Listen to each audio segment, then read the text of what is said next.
What is up, Artemers? I hope you are doing super duper well, and if you were able to celebrate Halloween this past month, I hope you had a glorious time. I am a super big fan of Halloween, and so I thought it'd be awesome to continue the spooky season with something maybe a little dark, a little spooky, a little scary, and fun, of course. But hey, this is a channel that kind of focuses on the philosophy of who am I anyways, so we kind of do spooky things year round. But with that, I would like to present to you our Existential Void, aka the Eye-Opening Abyss. Hilariously enough, my partner and I ended up working on a D&D/dollhouse the entire Halloween weekend, and then the week after that, I worked on it pretty much every single day after my actual work. But I accidentally almost chopped off my finger and realized I apparently have a terrible allergy to super duper cheap paint. So yeah, I woke up with golf ball sized eyeballs, and it was the most scariest thing in the entire world. So that is why I am wearing no makeup today and have a band-aid on. May or may not have struck a nerve with this one, but you know.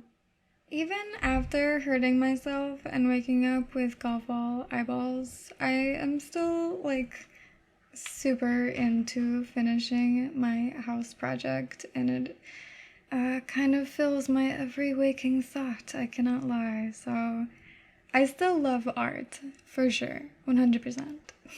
Long story short, be aware of the dangers of doing art, because there are many dangers. More philosophically speaking though, it has been super fantastic to find an art project that I can just pour myself into, because the peaceful state of mind that comes with doing art is extravagant.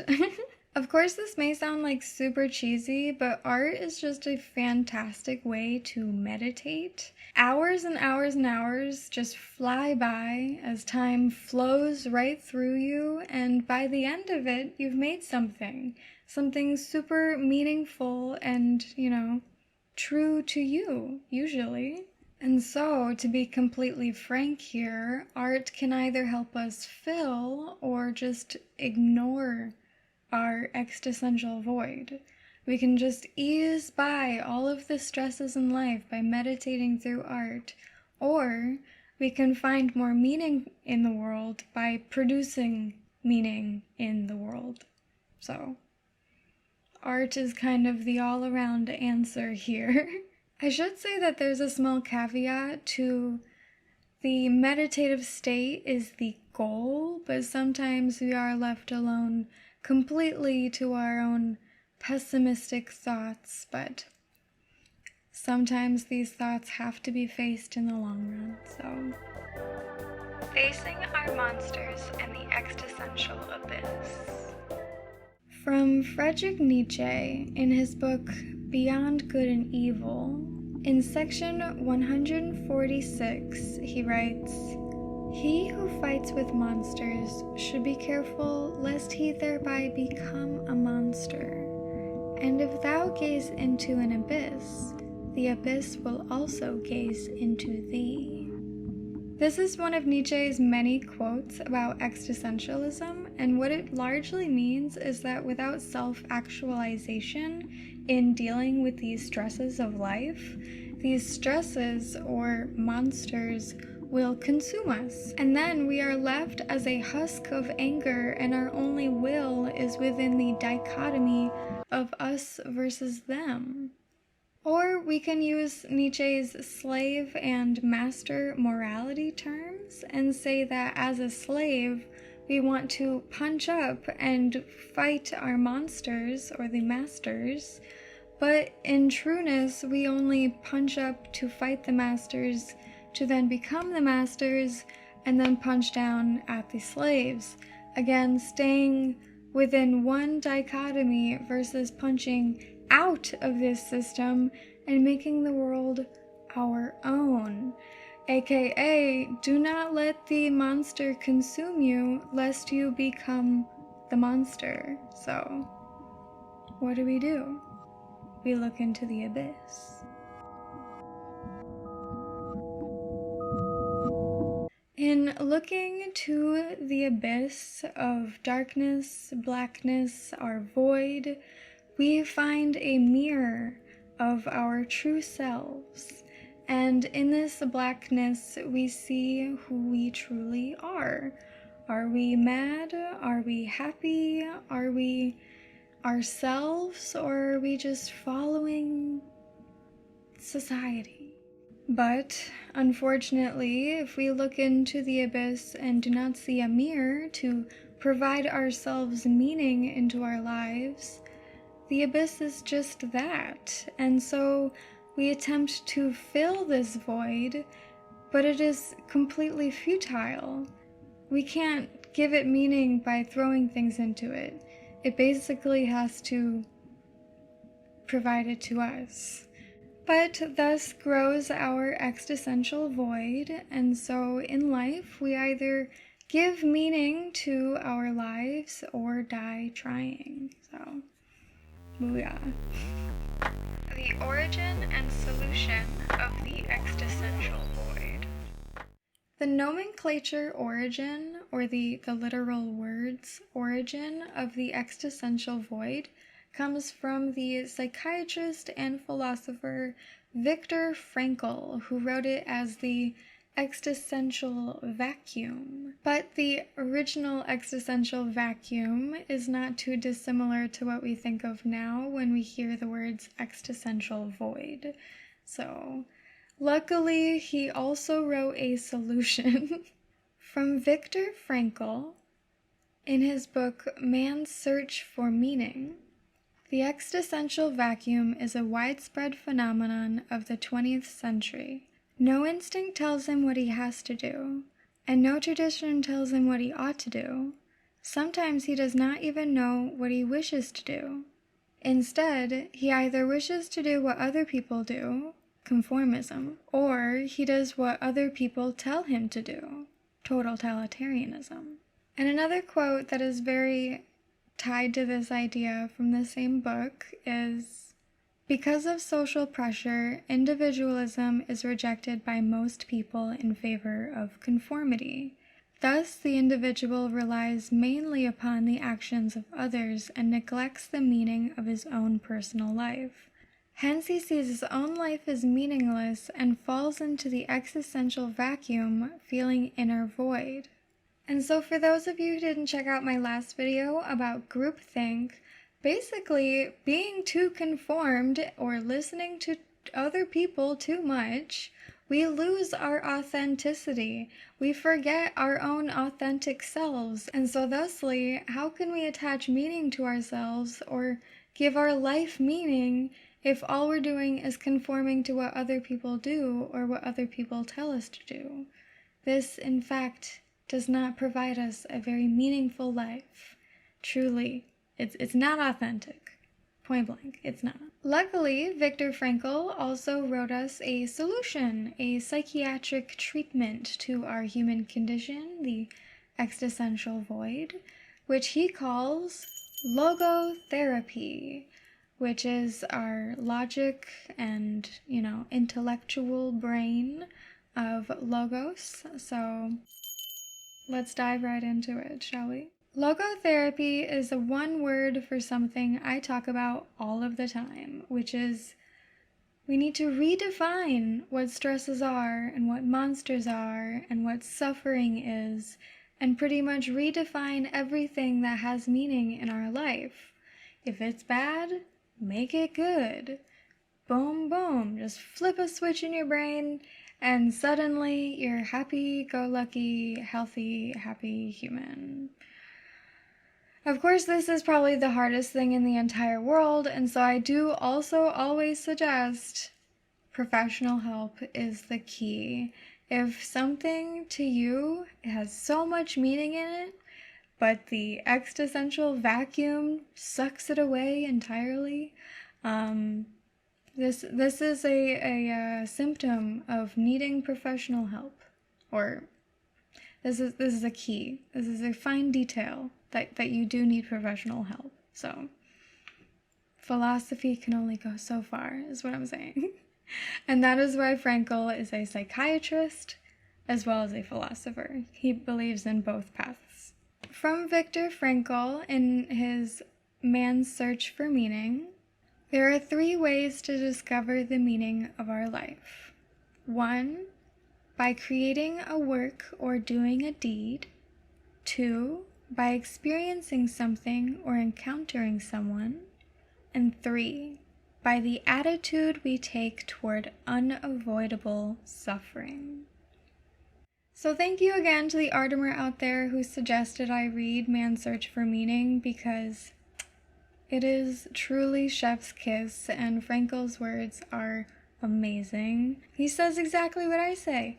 Rewrite your brain, make art, and experience something or encounter someone, aka, experience other art or artistic people, the ambiance, the vibe, the good things in life. Provide meaning and human people, as we are a social society. And then just flip the switch in your brain. Boom, boom, boom. No, there is a really classic and cheesy line to help you flip the switch, though. To paraphrase the book Zen and the Art of Happiness by Chris Prentice, just say to yourself, this is the best thing that could be happening to me right now, no matter what it may be, because sooner or later down the line, it's gonna line up. You wouldn't be here without everything you've gone through in your past. Thusly, your suffering adds meaning to your life and is not bad. But once again, life is suffering, and the only way to deter this is to reevaluate what we mean by the words, life is suffering. Maybe it's just full of meaning. Yeah, if you know what I mean. Also create art and experience art, obviously. So, filling the existential void, a fruitfulness beat. As a small little anecdote here, my dad always used to say when I was just a little wee kid, don't get your hair cut every single chance you feel like it, like you got your heart broken up with by a boyfriend and you want to go cut your hair. No, literally. You dye your hair once, twice a month. All you're doing is filling the existential void. Next time you want to cut your hair or dye your hair, just think about the existential void and how you're just trying to fill it, and you're bored with your life and you want something new, shiny, and awesome happening. And so that kind of changed my life completely. I'll have you know. You don't teach your little children about the existential void without, assuming they'll be a little bit weird when they grow up, okay? But this small anecdote might be something similar if it rings true to you. If you did your hair constantly as a child, or maybe you really enjoy going shopping all of the time, or maybe the infinite scroll on your phone, or maybe even the sexy times, you go and have a little sexy time to not think about the dreadful things in life, We just throw things constantly into the void. Oh, did you hear that? Both of my arms just popped. But it's fruitless. It's fruitless. It's futile. It doesn't work. It doesn't actually provide any meaning in our life whatsoever, in an actual sense. I want to share one more quote from Viktor Frankl's Man's Search for Meaning, because it's pretty on point to this funny story here. There are various masks and guises under which the existential vacuum appears. Sometimes the frustrated will to meaning is vicariously compensated for by a will to power, including the most primitive form of the will to power, the will to money. In other cases, the place of frustrated will to meaning is taken by the will to pleasure, That is why existential frustration often eventuates in sexual compensation. We can observe in such cases that the sexual libido becomes rampant in the existential vacuum. But this is not the existential point to our being. We are not meant to just throw crap and BS into the void. No. We are supposed to gaze into the void and find the meaning that is us, aka like even maybe imagination to create art pieces, maybe even, I don't know, but not throw things in and create masks and guises, not whatsoever. I gotta say, as always, check yourself before you wreck yourself or you're not authentic. End of story, drop the mic. Carving out time to face the existential void. One thing you may or may not be surprised to hear is vacations are an awesome thing. Vacations are incredibly important to our being happy, healthy, authentic human beings. And weirdly enough, I learned this like last year from my current boss. Used to be a workaholic, and now I've learned the wiser, okay? But this is largely because vacations are full of wide, blissful, open space to just think, meditate, do art, do anything, really. I remember my boss said, just completely ignore work, 100%. Don't let anything distract you from just thinking and maybe observing yourself and being happy. You know, think about where you are in life and make sure it's cool. And I was just like, holy shit, wow, you are you the philosopher here? But mostly, especially when the vacation is like a staycation and you're at home, just not filled with 100 different plans and itineraries, and you really just need time to have that open freedom of thoughtless emptiness, you know, no responsibilities basically, to where we can have a moment to self-actualize and understand where we are in life. Like, do I like my job? Do I like my friends, my coworkers? Do I like myself, who I am right now in this moment? Like, any of those questions. But if you don't have that time to just be by yourself, then you don't have time to face your monsters, to look into the abyss, to not be distracted by everything else in life that just makes the time go by, and work, bills, sleep, food, nonstop, round the clock. So, if you can get a vacation, I highly suggest it. Highly suggest it. One more little quotey quote from Viktor Frankl. The meaning of life is to give life meaning.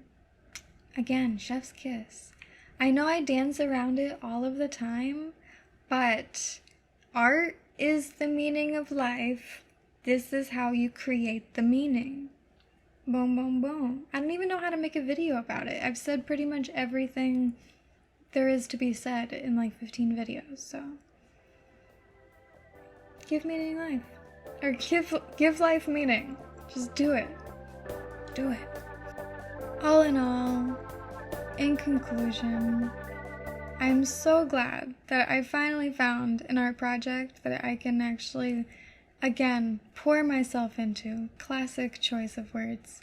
It is truly a gift, because otherwise I'm like, I don't know what to do. And with this art project, every single time I finish like a piece or a section, I look at it and I'm like, it's real, it's meaningful, it's tangible, it looks like a freaking board game, and it came out of our hearts and brains and hands and blood and sweat and tears, and it's really awesome. It is, and I want you to feel the same experience, and deep into the abyss, look in it and find yourself and find the meaning that you provide to the universe. So I don't know if this was a weird video or not, or if it's all over the place, but I really hope you enjoyed it. I think about this quote constantly because of the movie The Selling. You walk into the movie and they're talking about the abyss and the monsters, and it's amazing. So yeah, I've been wanting to make this video for months and ages. It's been at the top of my list, and for some reason I was like, this is the most depressing video idea in the whole world, and it's getting me down. You just gotta turn that shit right around, man. I realized how awesome of a video idea this is. How, you know, inspirational it is to my brother and me. But I wasn't inspired with an art project, so I didn't have any words. So I'm glad I had the words. Always do multiple things. Without doodles and arts, we can't make our bigger projects even more special. Always continue to create and create and peruse into the abyss of who you actually want to be and what you actually want to do and all of that awesome jazz. I think that's about it. If you have any thoughts about this awesome, wonderful topic, I would love to hear about it. Otherwise, you know, I'll see you next time. And I'm super appreciative of you staying all the way here to the end. If you did, you know, I'd love to hear about it. Tell me about it. Tell me what you thought. If you haven't seen the movie The Selling, watch it. It's amazeballs, okay? It's so good. With that, I'll bid you adieu et tout à l'heure. Je t'aime. Battle not with monsters, lest you become a monster. And if you gaze into the abyss gazes into you. So, you know, there's that to think about. I'm sorry, what? It's a quote, babe. Yes, I know it's a quote, sweetheart, but how does it pertain to this situation? He's saying the mortgage is a monster. Right. And if you do battle with it, you will... Become a monster. No. No. Become a mortgage? Maybe I should read it again. No, don't Yeah, read it again. I'd like to hear it again.